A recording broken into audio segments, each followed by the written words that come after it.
E se eu te dissesse que você está sendo condicionado a trabalhar cada vez mais para ganhar cada vez menos?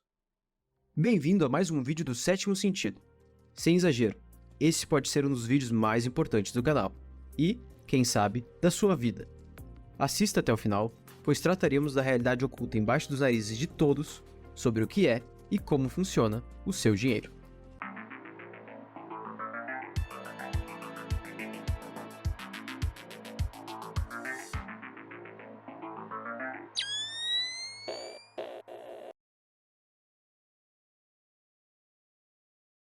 Quem não gosta de dinheiro, não é verdade? Só que você já se perguntou o que é realmente dinheiro? A resposta rápida é que é o que usamos para comprar nossas coisas e pagar nossas contas. Já a resposta completa é bem mais complicada. Existe um segredo por trás do dinheiro que usamos. É por causa desse segredo que, mesmo trabalhando muito, parece que não ganhamos o suficiente. Esse fenômeno não é recente, mas sim fruto de um processo histórico que já vamos te explicar. Ele tem afetado toda a sociedade, principalmente as pessoas de classe média e baixa. Resumidamente, o dinheiro é uma representação do tempo e do valor do seu trabalho. Em qualquer sociedade, o tempo de trabalho é recompensado com dinheiro, que é a espinha dorsal para estabelecer uma economia funcional de troca de bens e serviços. Não é à toa que Adam Smith já falava que o trabalho foi o dinheiro de compra original que foi pago por todas as coisas. Uma das primeiras pessoas a teorizar sobre a função do dinheiro na sociedade foi Aristóteles. Para ele, o dinheiro é uma necessidade para que as pessoas possam trocar mercadorias de forma justa. Antes do dinheiro, as sociedades antigas negociavam mercadoria por mercadoria. Por exemplo, 5 kg de sal por uma galinha. Só que isso causava um grave problema de escalabilidade. Não era possível, por exemplo, construir uma cidade ou levantar um exército só negociando sal ou outras mercadorias. Foi então que surgiu o dinheiro na forma de metais preciosos, como ouro ou prata. Servindo como intermediário na troca de bens e serviços, o dinheiro veio para resolver o problema que citamos. Apesar disso, outros problemas surgiram. Como os metais preciosos eram escassos, os governantes que queriam mais dinheiro para suas obras, ou para comprar a popularidade do povo, tiveram uma ideia mirabolante: diluir o valor do dinheiro. Veja, por exemplo, a cidade grega de Atenas. Durante a Guerra de Peloponeso, o governo ateniense resolveu misturar suas moedas de metais preciosos com o cobre, para aumentar a quantidade de moedas à disposição do governo. Assim, Atenas conseguiu financiar seus exércitos e suas políticas públicas por anos. Mas com o aumento da disponibilidade de moedas, os preços das mercadorias também precisaram aumentar, senão as mercadorias acabariam rapidamente. Isso é chamado de inflação, o que arruinou a economia ateniense, que foi derrotada por Esparta. Outro exemplo é o do Império Romano, que também utilizou bastante essa estratégia de manipular os metais das moedas.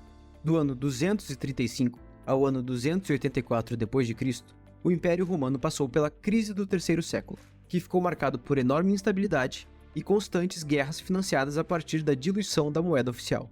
O resultado disso, a gente já sabe, foi a inflação. E para tentar combater o aumento dos preços, o imperador Diocleciano decretou o Édito Máximo, que tabelou os preços das mercadorias, condenando a morte quem infringisse a lei. Isso foi no ano 301 d.C., quando uma libra de ouro valia 50 mil denários. Mas a lei falhou, e nas décadas seguintes, uma libra de ouro chegou a valer mais de 2 bilhões de denários. Roma nunca mais se recuperou. Muitos reinos e impérios fizeram coisas parecidas durante a história, não só com ouro, mas também com dinheiro em forma de papel. O primeiro uso de papel como dinheiro foi na China. Devido às dificuldades de carregar moedas metálicas por todo o território, a dinastia Tang resolveu criar notas de papel.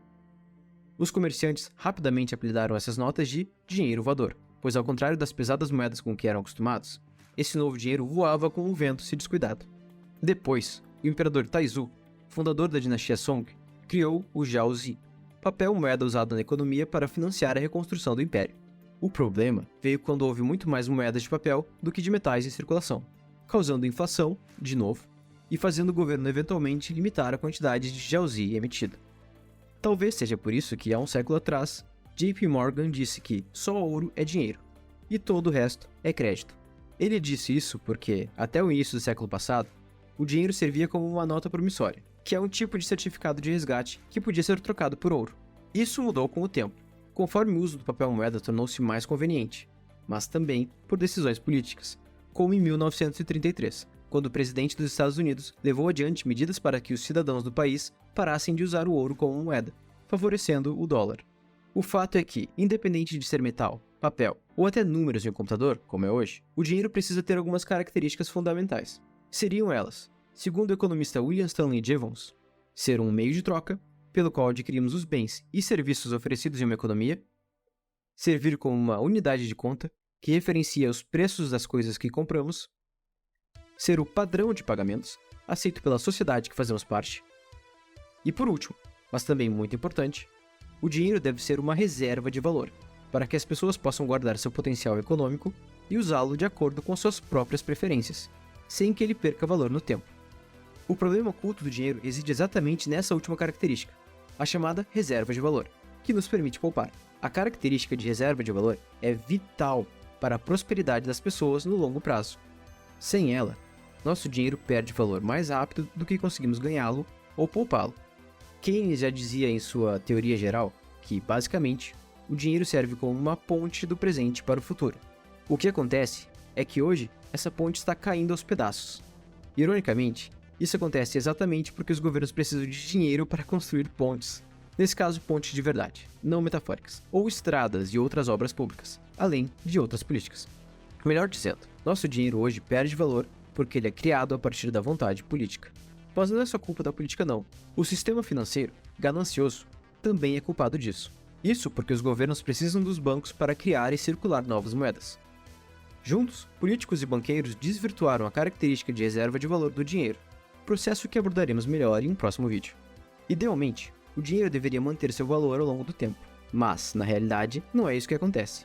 Hoje em dia, os mesmos erros do passado são cometidos, e políticas econômicas desastrosas fazem com que o nosso dinheiro perca seu valor cada vez mais. Conforme o tempo passa, as mercadorias ficam mais caras.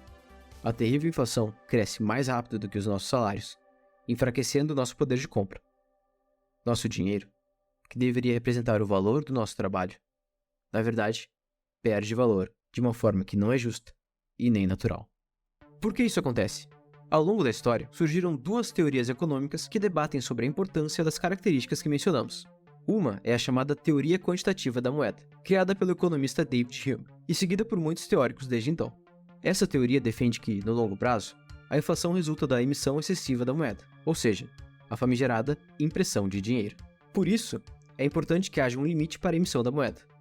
Historicamente, essa emissão é limitada por um lastro, uma referência para o valor do dinheiro, como o ouro costumava ser até algumas décadas atrás. A teoria de Hume foi levada adiante por economistas como Ludwig von Mises, Murray Rothbard e Milton Friedman, que vincularam a característica da reserva de valor com a liberdade econômica da população. A outra teoria, chamada de teoria cartalista, diminui a importância da reserva de valor em favor da característica do padrão de pagamentos.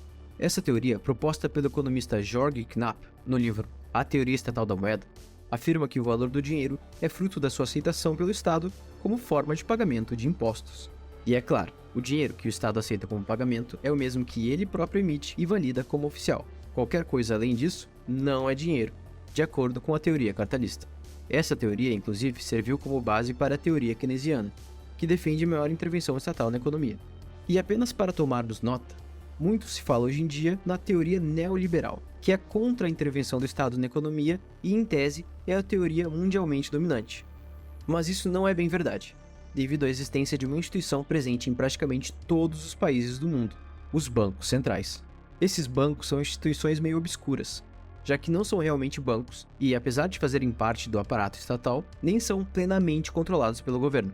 Independente de um governo ser liberal ou keynesiano, os bancos centrais é que determinam o valor do dinheiro, ou seja, eles de fato controlam a economia. Como o foco nesse vídeo é falar sobre o significado do dinheiro e não sobre política, exploraremos o papel dos bancos centrais no próximo vídeo dessa série, então não deixe de se inscrever no canal. Todas essas teorias têm seus prós e contras. O problema é que no meio desse debate deu-se espaço para a manipulação e os abusos econômicos, que resultaram na desvalorização do seu dinheiro. Como isso aconteceu? Com o fim da Segunda Guerra Mundial, os países vitoriosos reuniram-se para discutir como iriam reconstruir a economia internacional. O resultado dessa reunião foi a criação do sistema de Bretton Woods.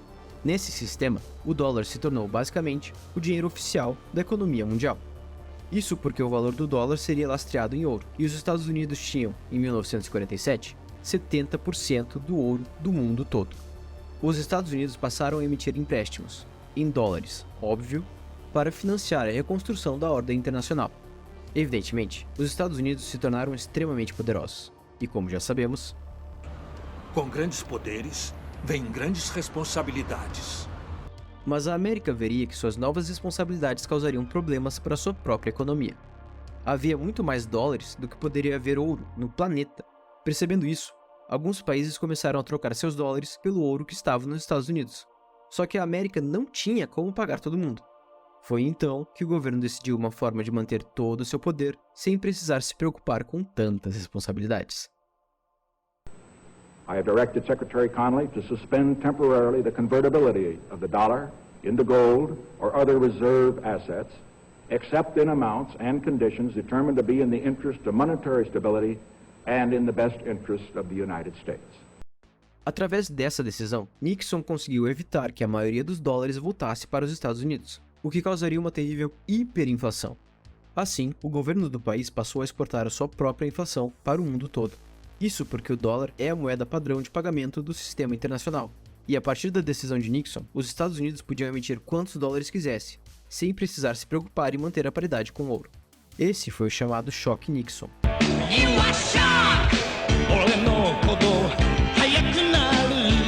Quando o então presidente dos Estados Unidos transformou o dólar em uma moeda sem lastro físico, o que chamamos de moeda fiduciária, que pode ser emitida e manipulada à vontade. É esse o tipo de moeda que movimenta e precifica toda a economia mundial, afetando os preços, desde o trigo que faz o pão que te alimenta, a gasolina que abastece o seu veículo, até o vidro usado para produzir a tela pela qual você está vendo esse vídeo agora. O engraçado é que essa decisão era para ser uma suspensão temporária, mas já fazem mais de 50 anos desde que isso aconteceu. Todas as moedas do mundo são hoje moedas fiduciárias, sem lastro físico. Apesar disso, elas têm sim um lastro. E preste atenção, pois o que vamos te falar agora pode ser um pouco chocante. O dinheiro, hoje, é basicamente uma questão de fé. Sim, isso mesmo, fé. Para ficar mais claro, veja as origens das palavras. Dinheiro vem de denário, moeda usada pelo antigo Império Romano. Fiduciário tem raízes em duas palavras do latim. A primeira é fiduciarius, usada para atribuir confiança a algo ou alguém. A segunda é fiat, que significa haja ou faça-se. No primeiro capítulo da Bíblia, antes de criar o mundo, disse Deus, faça-se luz. Em latim, fiat lux. E houve luz. Hoje, antes de criarem dinheiro, os governos e os bancos falam, faça-se dinheiro. Em inglês, fiat money. E ligam as impressoras.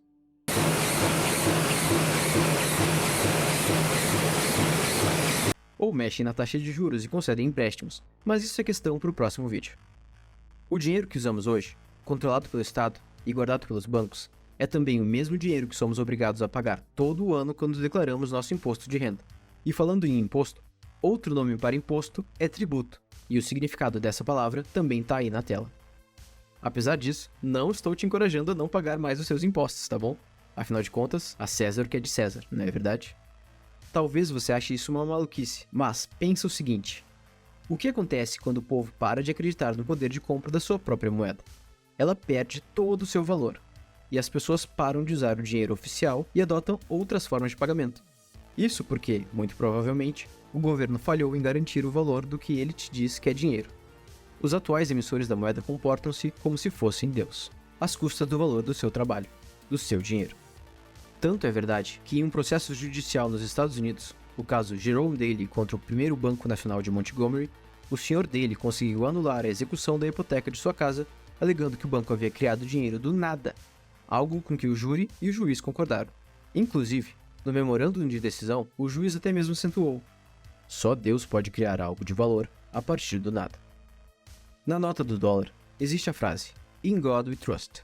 Em Deus nós confiamos. Mas, como afirmou Neil Ferguson em seu livro A Ascensão do Dinheiro, quando você troca alguma coisa por dinheiro hoje em dia, você não está afirmando que acredita em Deus, mas sim que você acredita no presidente do Banco Central. Especificamente, você afirma, talvez sem nem saber, que acha que o seu governo, que emite a moeda, é capaz de garantir o valor dela. E é por isso que conseguimos trocar dinheiro por mercadorias. Os Estados Unidos, por exemplo, garantem o valor do dólar através do enorme poder econômico e militar do país. Já aqui no Brasil, nós temos que jogar com a mão que nos é dada e basear nossas políticas econômicas no que a América está fazendo. Mas não se sinta mal. Todos os países do mundo também têm que fazer isso. Senão...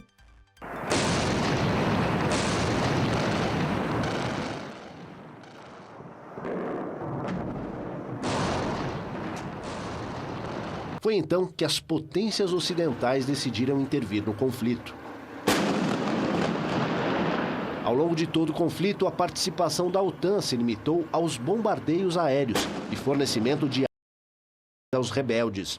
A presidente falou sobre o futuro da Líbia. Eu acho que a Líbia ela está passando por um processo de transformação democrática. Agora, isso não significa que a gente comemore a morte de qualquer líder que seja. E, de fato, o que nós queremos é que os países tenham essa capacidade de, internamente, viverem em paz e democracia. O que você pode fazer? Ficou claro que o nosso dinheiro é, hoje, ferramenta de um sistema exploratório. Como vimos, o dinheiro é apenas uma representação material do tempo que você dedicou trabalhando, além de ser também uma expressão daquilo que você acredita. Só que o dinheiro não tem mais servido a sua função original, que é armazenar o valor do trabalho das pessoas, mas tem sido cada vez mais desvalorizado, graças às políticas e à ganância dos poderosos. Ou seja, se você tem pouco dinheiro, o seu tempo e as suas crenças têm cada vez menos valor para a nossa sociedade. Graças à inflação, nós temos que trabalhar cada vez mais para manter o mesmo estilo de vida que temos hoje. E como nos livramos disso? Basicamente, o seu cérebro é a sua melhor arma contra esse sistema. É necessário educar-se financeiramente. Assim, você vai ter mais chances de suportar as manipulações do sistema monetário e, quem sabe, até mesmo prosperar. Para isso, fique atento aos vídeos do canal, pois esse vídeo é o primeiro de uma série de vídeos que abordará esse assunto. No próximo vídeo, mostraremos como o segredo do dinheiro, que agora você já sabe, é usado para enriquecer aqueles que estão no topo, às custas de todo o resto da população. Para terminar, uma dica sobre o que falaremos no vídeo seguinte. Em 1881, o 20º presidente dos Estados Unidos da América, Andrew Garfield, o 20º presidente dos Estados Unidos da América, James Garfield, disse o seguinte sobre o sistema econômico americano. Quem quer que seja que controle o volume de dinheiro em nosso país é o mestre absoluto de toda a indústria e comércio. E quando você entende que todo o sistema é facilmente controlado, de um jeito ou de outro, por um punhado de homens poderosos no topo, você não terá que ouvir como períodos de inflação e depressão acontecem. 2 semanas depois, ele foi assassinado. Por hoje é isso. Inscreva-se no canal para acompanhar os próximos vídeos, curta e compartilhe esse vídeo para nos ajudar a crescer o canal. Ah, não esqueça de ativar as notificações e ative também o seu 7º sentido. Muito obrigado pela sua atenção. Até a próxima.